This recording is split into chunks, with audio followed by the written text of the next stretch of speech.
Okay, so it's time for us to get back into our coverage over the X-Men. And now we're going to pick up with some good old Wolverine comics, with Wolverine issues number 76, 77, and 78. Now, this is a three-part story arc that takes place right after Fatal Attractions. Now, in that crossover, we had learned that Wolverine had bone claws. And the only reason why we learned that because when it came to Magneto, he had ripped off the adamantium off the bones of Wolverine for us to discover that he had bone claws. Now, when it came to Logan, he dipped out. He left the X-Men behind to be on his own. And so with this three-part story arc, we are going to begin to learn what it's like for Wolverine without the adamantium, but at the same time, we're also going to learn that there's still some enemies out there who want to go after Wolverine because they still believe that he has the adamantium on his bones.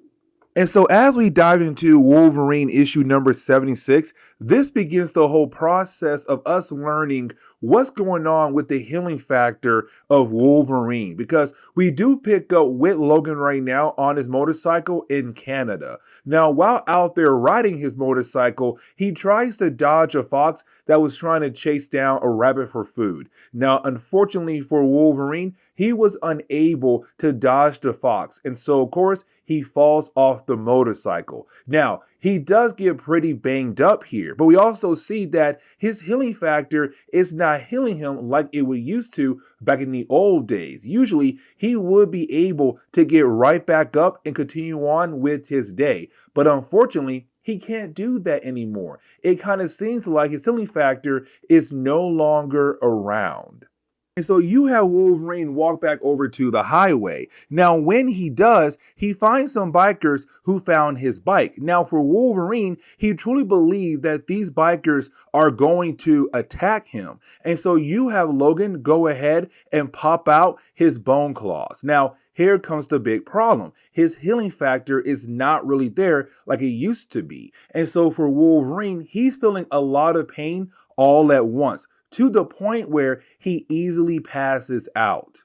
Now we have to jump over to Lady Deathstrike. Now for Lady Deathstrike, she has been staying with a character known as Ronald Parvenu. Now, Ronald Parvenu is not really an important character at all. And I kind of feel like with Larry Hama, he was trying to make this character be more popular in Marvel Comics or use the character more in his Wolverine stories. And the reason why I'm saying it because the dude has appeared about 6 times in Marvel Comics, mostly in Wolverine, but he also appeared in the X-Men issue as well, where he had confronted Archangel and Psylocke at the Hellfire Club. Either way, you do have Ronald inform Lady Deathstrike that they got word about Wolverine being in Canada. And so for Deathstrike, she's really happy about the idea of being able to go after Logan once again. But now we have to jump over to Heather Hudson. Now, Heather Hudson was the wife to James Hudson. Now, around this time in Marvel Comics, James was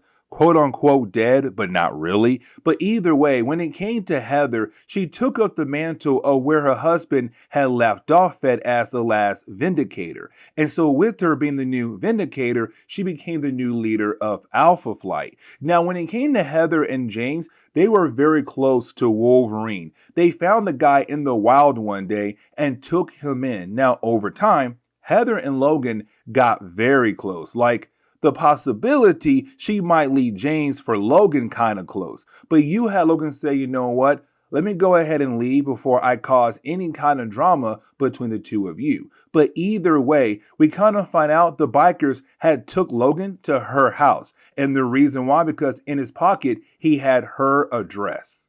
But now we have to jump back over to Lady Deathstrike, who's on the trail to find Logan. Like, for example, she found the rabbit that the fox earlier was trying to catch, the one that Logan tried to dodge. And so now it shows that Lady Deathstrike, sooner or later, should be able to find Logan and get her revenge against him.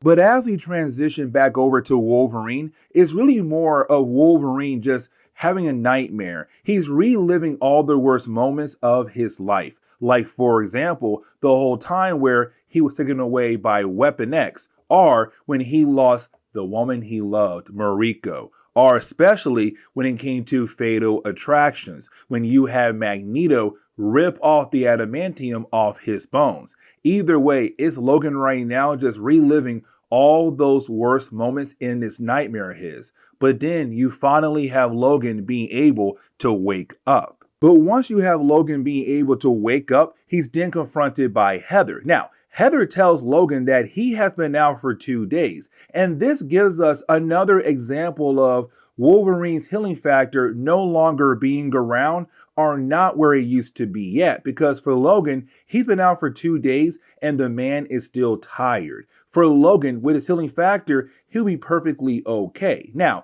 he also tells Heather what is going on with him. The whole idea that he lost the metal on his bones. But on top of that, his healing factor could possibly be gone as well. But we do switch back over to Lady Deathstrike, where we do see her being able to find the bikers who helped out Logan earlier. So once she does find those bikers, just like that, she now knows where to go to find Logan.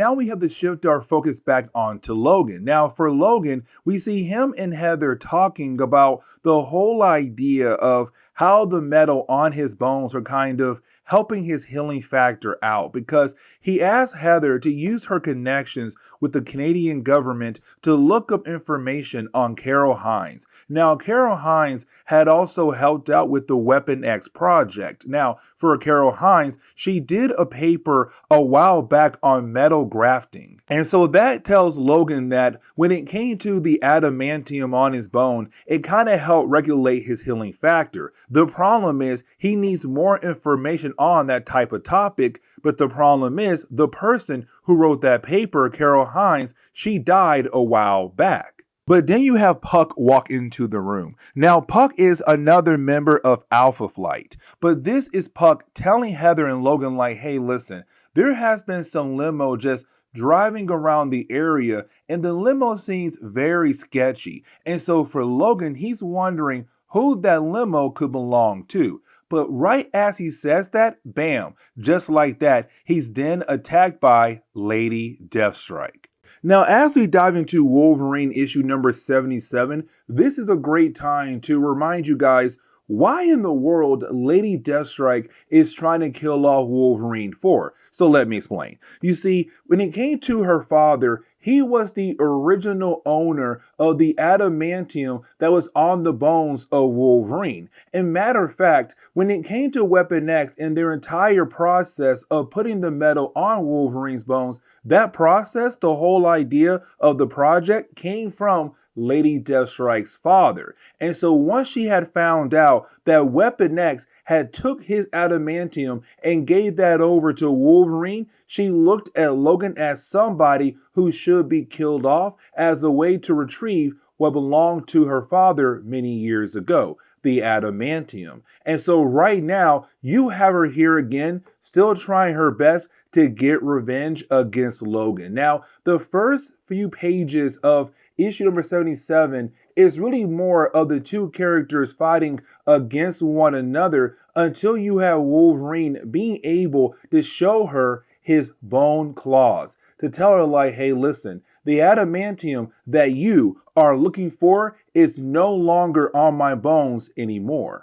And so with Wolverine no longer having the adamantium on his bone, for Lady Deathstrike, she no longer has a reason to come after Logan. Now, when it comes to Lady Deathstrike, we have to remember that she was turned into a cyborg as a way to help her to kill off the man she always hated, Wolverine. But now, here she is now, that metal that she was trying her best to fight for is no longer around. She had technically lost her body and her entire life.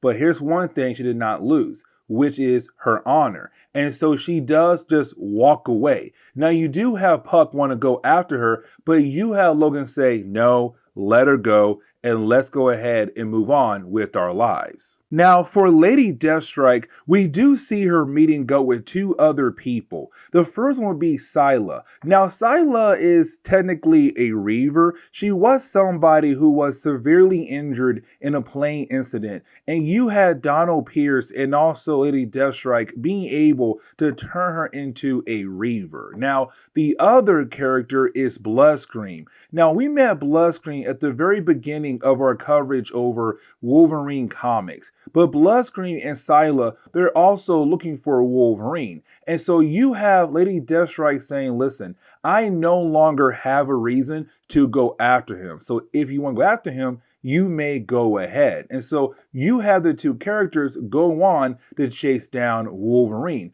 who's now leaving the home of Heather to go to his next destination. As we dive into issue number 78 for Wolverine, we do pick up 4 weeks after the ending to Wolverine issue number 77, where is Wolverine now holding on to the Honor Sword and drawing it towards Bloodscream, who has now transformed into some horrific, monstrous form and is trying to give Wolverine the killing strike.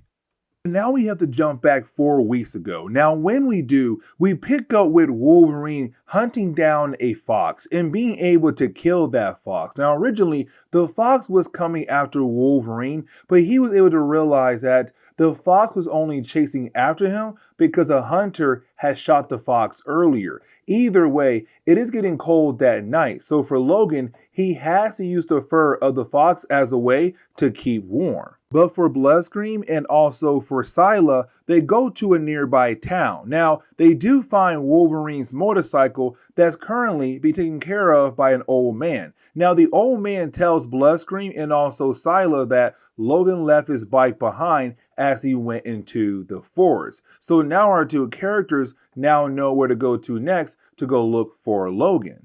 But for Logan, he knows that they are following him, and so he goes deeper into the forest. Now, there is a blizzard coming through, but Logan has no choice but to go ahead and continue on. Now, while trying to do that, he begins to remember the origin of the Honor Sword that was given to him by Mariko, an old lover of his.